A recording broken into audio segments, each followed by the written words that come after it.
ప్రేక్షకులందరికీ ధన్యవాదములు.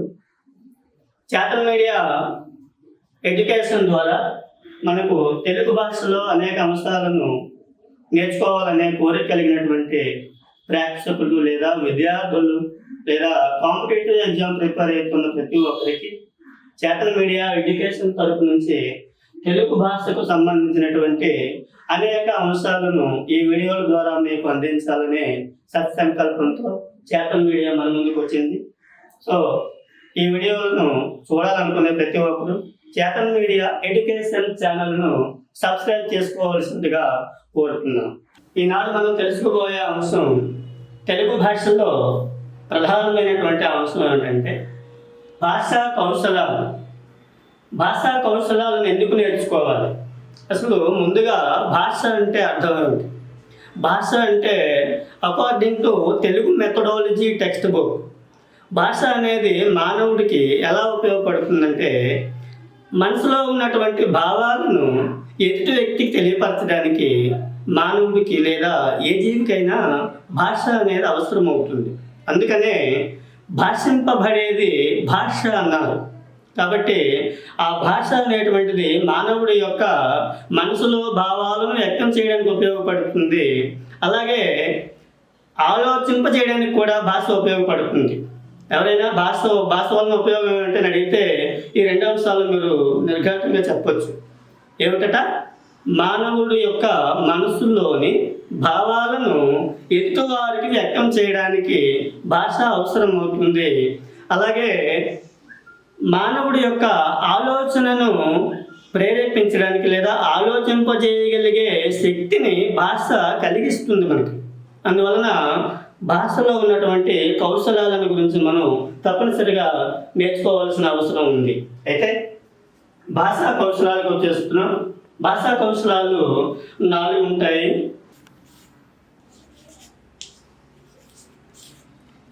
శ్రవణం, 2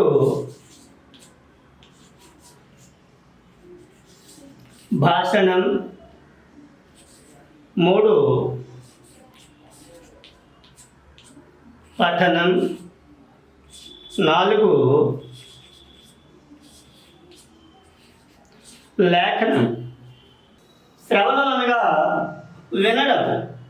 శిశువు తల్లి గర్భంలో ఉన్నప్పుడే ఆ వినికిడి అనేటువంటి ప్రక్రియ మొట్టమొదట జరిగేటువంటి ప్రక్రియ వినికిడి అనే శ్రవణం. శ్రవణం అంటే ఏంటి? అవతల నుండి వినబడే శబ్దాలను మన చెవుల ద్వారా వినడం, విని గ్రహించడం. అలా వినడాన్ని శ్రవణం అంటారు. కాబట్టి శిశువు తల్లి గర్భంలో ఉన్నప్పుడు ఏం చేస్తాడు? శ్రవణం చేస్తాడు.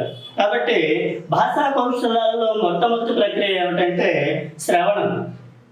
ఎప్పుడైతే అవతల వారి యొక్క శబ్దాలను విన్నాడో, విన్న తర్వాత ఈ చెవుల ద్వారా మెదడుకు చేరినటువంటి ఆ అంశాలు లేదా ఆ శబ్దాలు లేదా ఆ మాటలు, ఆ ధ్వనులు మనసుకి అర్థమైన తర్వాత తిరిగి మళ్ళీ ప్రతిస్పందించడం మొదలు పెడతాడు. ఆ ప్రతిస్పందించేటప్పుడు వచ్చేటువంటి ప్రక్రియ భాషణం. భాషణం అంటే ఏంటి? భాషించడం. భాషించడం అంటే మాట్లాడడం. మాట్లాడడం అనేటువంటి జరగాలి అంటే ముందుగా ఏం జరగాలి? శ్రవణం అనేది జరగాలి. కాబట్టి శ్రవణం జరిగిన తర్వాత ఆ శ్రవణానికి ప్రతిస్పందనగా భాషించడం మొదలు పెడతాడు మానవుడు. అందుకనే రెండవది ఏమిటి? భాషణం. ఇంకా భాషణం అయిపోయింది, మాట్లాడుతున్నాడు. తప్పు రైటో తర్వాత మొత్తానికి మాట్లాడగలుగుతున్నాడు. మాట్లాడడానికి కారణం ఏమిటంటే ఏదో విన్నాడు కాబట్టి. శ్రవణం జరిగింది కాబట్టి తర్వాత భాషణం జరిగింది. భాషణం జరిగిన తర్వాత మాట్లాడుతున్నప్పుడు ఈ నోటి ద్వారా వచ్చినటువంటి ఈ మాటలు మౌఖిక వాంగ్మయం అంటారు. మౌఖికము అంటే ముఖం ద్వారా మాట్లాడుతుండడం. ఆ ముఖం ద్వారా మాట్లాడుతున్నటువంటి ఆ మౌఖిక వాంగ్మయం ఏదైతే ఉందో ఆ మౌఖిక వాంగ్మయం కేవలం పూర్వకాలంలో అయితే ఈ రాత సౌకర్యము లేదా పేపరు పెన్ను సౌకర్యం లేనటువంటి కాలంలో మానవుడు ఏం చేసేవాడు? కేవలం మౌఖిక వాంగ్మయం ద్వారానే తన ప్రక్రియలన్నీ సాగించుకునేవాడు. అయితే మౌఖిక వాంగ్మయం అనేటువంటిది మానవుడికి తన యొక్క భాషను ఇంకా అభివృద్ధి చేయడానికి కానీ లేదా శాశ్వతంగా భవిష్యత్తు తరాల వారికి అందించడానికి కానీ ఆనాడు అవకాశం లేకపోయింది. అందువలన మానవుడు కొంతకాలం తర్వాత నాగరికత అభివృద్ధి చెందిన తర్వాత ఏం చేశాడంటే పట్టణానికి వచ్చాడు. పఠించడం మొదలుపెట్టేటువంటి ప్రక్రియ ఎక్కడితో మొదలైంది అంటే, ఏదైతే మాట్లాడడం అనేటువంటి ప్రక్రియ కొనసాగుతూ ఉందో ఆ మాట్లాడుతూ ఉన్నటువంటి ఆ ప్రక్రియను, ఆ మాటలను రాయడం ద్వారా ఆనాడు ఆదిమానవుడైతే ఆ గుహల్లో ఉన్నటువంటి ఆ రాతి స్తంభాల పైన ఏవో రాతలు రాస్తూ ఉండేవాడు. ఆ రాతలు రాయడానికి కారణం ఏంటంటే తాను భాషింపబడినటువంటి ఆ పదజాలం అంతా కూడా అక్కడ బొమ్మల రూపంలోనూ గీతల రూపంలోనూ లేదా చిన్న చిన్న అక్షరాల కొమ్ములు గుర్తుల రూపంలోనూ ఆ గోడల పైన రాయడం మొదలుపెట్టాడు. అలా గోడల పైన రాయడం మొదలుపెట్టాడు. ఆ రాయడం మొదలుపెట్టిన తర్వాత ఆ రాసినటువంటి అంశాలను పఠనం చేయడం మొదలుపెట్టాడు. పఠనం చేయడం అంటే ఏమిటి? చదవడం. ఏదైనా పుస్తకంలోనే కానీ రాగిరేకుల మీద కానీ తాటాకుల మీద కానీ ఉన్నటువంటి లేదా రాత్రి పలకాల మీద కానీ ఉన్నటువంటి అంశాలను చదవడం మొదలుపెట్టాడు. అలా చదవడాన్నే పఠనం అంటాం. ఇక పఠనం అయిపోయిన తర్వాత శ్రవణం చేశాడు, భాషణం చేశాడు, ఆ తర్వాత పఠనం కూడా చేశాడు. ఆ పఠనం చేసిన తర్వాత తాను పఠించినటువంటి అనేక అంశాలను మరి ఏం చేస్తాడు? పఠించిన తర్వాత ఆ నేర్చుకున్నటువంటి అంశాలను నేర్చుకుని అలా తనలోనే దాచేసుకుంటాడా? పోనీ మరొకరు చెప్తామంటే ఎలా చెప్పాలి? మౌఖికంగా మాత్రమే చెప్పాలి. ఆనాడు లేఖన సౌకర్యం లేదు. అయితే కొంతకాలం తర్వాత పేపర్ కనుక్కున్నారు, ఆ తర్వాత కలంతో రాయడం అనేటువంటి పద్ధతిని కనుక్కున్నారు. ఇవన్నీ కనుక్కున్న తర్వాత మానవుడు ఏం చేశాడు? తాను పఠించినటువంటి అంశాలు ఏవైతే ఉన్నాయో, తాను భాషించినటువంటి అంశాలు ఏవైతే ఉన్నాయో, తాను శ్రవణం చేసినటువంటి అంశాలు ఏవైతే ఉన్నాయో వీటన్నింటినీ లేఖనము అనే ప్రక్రియ ద్వారా మానవుడు వెల్లడి చేయడం మొదలుపెట్టాడు. అలా లేఖనము అనేటువంటి ప్రక్రియ ద్వారా వెల్లడి చేయడం ఎప్పుడైతే మొదలుపెట్టాడో ఆ లేఖనము అనేటువంటి సౌలభ్యం వచ్చిన తర్వాత మానవుడు తాను భాషించిన, వినిన లేదా పఠించిన, చదువుకున్నటువంటి అనేక అంశాలను శాశ్వతంగా పుస్తకాలపైన లేదా గ్రంథాలపైన లేదా శాశ్వతమైనటువంటి పత్రాలపైన రాయడం మొదలుపెట్టాడు. అలా రాయడం వలన ఈనాడు మనం చదువుకుంటున్నటువంటి పుస్తకాలలో ఉన్నటువంటి అనేక అంశాలు ఆనాటి మానవుడు రాసి ఉంచాడు కాబట్టి ఈనాడు మనం చదువుకుంటున్నాం. కాబట్టి ఈ లేఖనం అనేటువంటి ప్రక్రియ ద్వారా ఈ భాష అనేటువంటి సంపద శాశ్వతంగా నిలిచిపోవడానికి మనకి ఎంతగానో అవకాశం కుదిరింది. కాబట్టి లేఖనం ద్వారా మానవుడు ఏం చేస్తున్నాడు? తాను నేర్చుకున్నటువంటి లేదా తాను చూసినటువంటి లేదా తాను అనుభవం పొందినటువంటి అనేక అంశాలను లేఖనం ద్వారా స్థిరపరుస్తున్నాడు. ఆ స్థిరపరచడం వలన ఆ స్థిరపరిచినటువంటి అనేక అంశాలు భవిష్యత్ తరాల వారికి ఎంతగానో నేర్చుకునేందుకు అవకాశం కల్పిస్తున్నాయి ఈ లేఖన సౌలభ్యము అనేటువంటి అంశం ద్వారా. అయితే ఇప్పుడు ఈ లేఖనము అనేటువంటి ప్రక్రియ సజావుగా సాగాలంటే, సజావుగా సాగడం అంటే అర్థం ఏమిటి? ఉదాహరణకు మనం ఈనాడు పాఠశాలలో చదువుతున్నటువంటి విద్యార్థులను గమనిస్తున్నాం. ఆ విద్యార్థులు ఏం చేస్తున్నారు? లేఖనం చేసేటప్పుడు, లిఖించేటప్పుడు లేదా రాసేటప్పుడు ఏం చేస్తున్నారంటే అక్షర దోషాలతో అనేకమైనటువంటి తప్పులు రాస్తూ ఉన్నారు. ఒక వాక్యంలో ఎన్ని తప్పులు ఉంటాయో లెక్కించడానికి ఎవరికి సాధ్యం కాదు. అయితే మరి ఈ లేఖనము అనేటువంటిది సరిగ్గా జరగకపోవడానికి కారణం ఏమిటి అంటే సరిగ్గా పఠనం చేయకపోవడం. సరిగ్గా పఠనం చేస్తే సరిగ్గా రాయగలరు. అయితే మరి ఈ క్రింది మూడు సరిగ్గా జరగాలంటే ప్రధానమైన కారణం ఏమిటి? శ్రవణం సరిగ్గా జరగడం అనే కారణం సరిగ్గా జరిగితే మిగతా మూడు భాషా కౌశలాలు సరిగ్గా జరుగుతాయి. కాబట్టి విద్యార్థి అనేవాడు ఎక్కడ పొరపాటు చేస్తున్నాడు? శ్రవణం దగ్గరే మొట్టమొదటి పొరపాటు జరుగుతోంది. పొరపాటు ఎక్కడ జరుగుతోంది? శ్రవణం దగ్గర జరుగుతోంది. శ్రవణం దగ్గర సరిగ్గా వినకపోవడం వలన, సరిగ్గా గమనించకపోవడం వలన, సరిగ్గా నేర్చుకోకపోవడం వలన ఈ పైన ఉన్నటువంటి ఈ క్రింది 3 భాషా కౌశలాలు సరిగ్గా నెరవేరడం లేదు. కాబట్టి ఈనాడు మనం పాఠశాలలో విద్యార్థులు రాస్తున్నప్పుడు ఆ రాతపూర్వకమైనటువంటి ఆ రాతలో అనేక దోషాలు వస్తున్నాయి. కాబట్టి ఆ రాతపూర్వకమైనటువంటి లేఖనంలో దోషాలు తగ్గాలంటే పఠనంలో దోషాలు తగ్గాలి. పఠనంలో దోషాలు తగ్గాలంటే భాషణంలో దోషాలు తగ్గాలి. భాషణంలో దోషాలు తగ్గాలంటే శ్రవణం సరిగ్గా జరగాలి. ఆ శ్రవణం సరిగ్గా జరిగినప్పుడు మాత్రమే మిగతా 3 భాషా కౌశలాలు సరిగ్గా నెరవేరుతాయి. అందులో రాణించగలుగుతాడు విద్యార్థి. కాబట్టి విద్యార్థులారా, ఈనాడు మనం చెప్పుకోబోయేటువంటి ప్రధానమైన విషయం ఏమిటంటే రైటింగ్ ప్రాబ్లం అండి మా వాడికి అంటారు పేరెంట్స్ వచ్చి. మరి మా వాడికి సరిగ్గా చదవలేకపోతున్నాడే అండి అంటారు. మా వాడు సరిగ్గా మాట్లాడలేకపోతున్నాడండి అంటారు. కానీ మా వాడు సరిగ్గా వినడం లేదండి అన్నది ఎవరు? మీరు గమనించే ఉంటారు. మా వాడు సరిగ్గా వినడం లేదండి అన్నారు.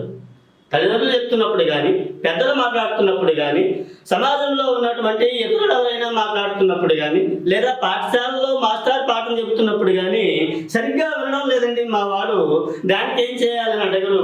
అది వదిలేసి మిగతా 3 పట్టుకుని వేలాడుతూ ఉంటారు. మరి ప్రాబ్లము అంటే సమస్య ఎక్కడుంది? సమస్య ఇక్కడ ఉంది.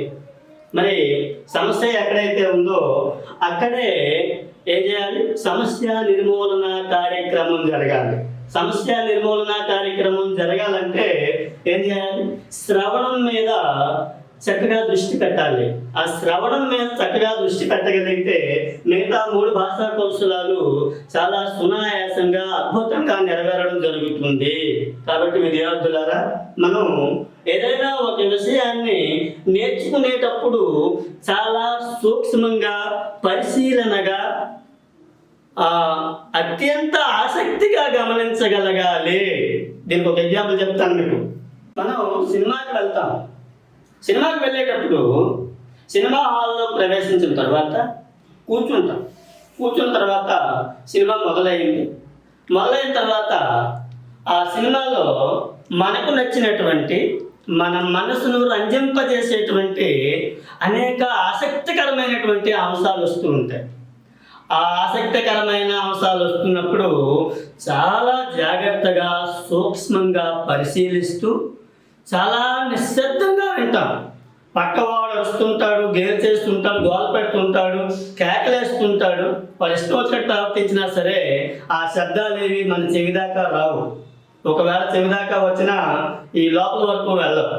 కారణం మనం కేటాయించినటువంటి ఆసక్తి యొక్క స్థాయి. ఆ ఆసక్తి అనేటువంటిది ఏ స్థాయిలో మనం కేటాయిస్తున్నాం, మనం నేర్చుకోబోయే విషయం పట్ల అనేది మనం గమనించాలి. చెప్పాను కదా ఎగ్జాంపుల్. సినిమాకి వెళ్ళిన తర్వాత ఆసక్తికరమైన అంశాలు వస్తున్నప్పుడు చాలా జాగ్రత్తగా పరిశీలిస్తూ, గమనిస్తూ ఆ విషయాలను అప్పటికప్పుడే నేర్చేసుకుంటూ ఉంటాం.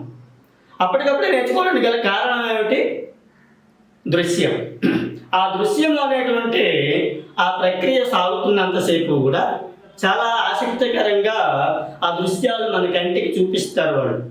అలా ఆసక్తికరంగా వాళ్ళు చూపించినటువంటి ఆ దృశ్యాలను చూస్తూ ఆ శ్రవణం కూడా నేర్చేసుకుంటాము. ఆ మాట్లాడుతున్నటువంటి ఆ మాటలను కూడా ఏకాగ్రతతో ఏకకాలంలో నేర్చేసుకుంటాం. అలా నేర్చుకోవడానికి గల కారణం ఏమిటి? అక్కడ చూపిస్తున్నటువంటి దృశ్యాలు కానీ, అక్కడ మాట్లాడుతున్నటువంటి ఆ మాటలు కానీ అవి ఏవి పూర్తి స్థాయిలో మన చేత ఆసక్తిని చూపించే ప్రయత్నం చేయలేవు. మరి ఎవరు చేశారు ఈ ప్రయత్నం? మనం మాత్రమే చేస్తాం. మనం ఏం చేస్తాం? ఆసక్తిని మనకు మనమే ఆ విషయాల పట్ల కలిగించే ప్రయత్నం మనం చేస్తాం. ఆ ప్రయత్నంలో కూడా గాఢమైనటువంటి ప్రయత్నం మనం చేస్తున్నాం కాబట్టి ఆ విషయాలు మనకు అతి తక్కువ సమయంలో 2.5 గంటల సినిమా సమయంలోనే 90% సినిమా అంతా మనకు గుర్తుండిపోతుంది. కారణం ఏమిటంటే మనం కేటాయించేటువంటి ఆసక్తి యొక్క స్థాయి. ఆ ఆసక్తి యొక్క స్థాయి ఎక్కడ జరగాలంటాం? నేను శ్రవణం దగ్గర జరగాలి. మనం చూపించే ఆసక్తి ఎక్కడ ఉండాలి? సరిగ్గా జరగాలి. శ్రవణం దగ్గర సరిగ్గా ఆసక్తిని చూపించగలిగితే భాషణం చేసేటప్పుడు అంతగా కష్టపడాల్సిన అవసరం లేదు. మరి భాషణం పట్ల ఆసక్తిని సరిగ్గా కనబరచగలిగితే పఠనం దగ్గర అంతగా కష్టపడాల్సిన అవసరం లేదు. మరి పఠనం దగ్గర ఆసక్తిని సరిగ్గా కనబరచగలిగితే లేఖనం చాలా సులువైపోతుంది. కాబట్టి ఈ 4 భాషా కౌశలాలు అనేటువంటివి తెలుగు భాషలో అత్యంత ప్రధానమైనటువంటివి. అందువలన విద్యార్థులారా, మనం శ్రవణం చేసేటప్పుడే సరిగ్గా వినండి. మాస్టర్ పాఠం చెప్తున్నప్పుడే చెబుతూ ఉంటారు సరిగ్గా వినండి, సరిగ్గా వినండి, సరిగ్గా వినండి అంటూ ఉంటారు. కానీ మనం వినకుండా పక్కవాడు ఏం చేస్తున్నాడు, ఆ ముందు ఏం జరుగుతుంది, వెనకేం జరుగుతుంది, చుట్టూ ఏం జరుగుతుంది అన్నటువంటి ఆ విషయాల మీద మన దృష్టి వెళ్ళిపోతుంది. కాబట్టి మనం నేర్చుకోబోయేటువంటి శ్రవణం పట్ల ఆసక్తిని ఎప్పుడైతే చూపించలేదో ఆటోమేటిక్గా భాషణం ఫెయిల్ అయింది. భాషణం ఫెయిల్ అయిన తర్వాత పఠనం తర్వాత లేఖనం ఫెయిల్ అయింది. కాబట్టి విద్యార్థులారా, శ్రవణం అనేటువంటిది సరిగ్గా చేయండి. మిగతా 3 భాషా కౌశలాలు ఎందుకు నెరవేరవో నేను చెప్తాను మీకు. ఈనాటితో ఈ టాపిక్ ముగిస్తున్నాం. అయితే శ్రవణం అంటే ఏమిటి? వినడం. శ్రవణం అంటే ఏమిటి? వినడం. మరి భాషణం అంటే ఏమిటి? మాట్లాడడం. భాషణం అంటే ఏమిటి? మాట్లాడడం. పఠనం అంటే ఏమిటి?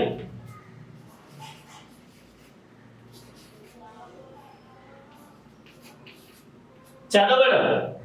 పఠనం అనగా ఏమి? చదవడం. మరి లేఖనం అంటే ఏమిటి?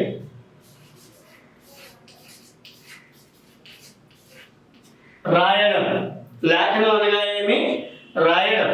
కాబట్టి వినడం సరిగ్గా చేయండి, సరిగ్గా మాట్లాడండి, సరిగ్గా చదవండి, సరిగ్గా రాయండి, పరీక్షలో మంచి మార్కులు పొందండి. కాబట్టి విద్యార్థులారా, నేను చెప్పబోయే అంశం ఏంటంటే, నా తాపత్రయాన్ని మీరు గమనించే ఉంటారు.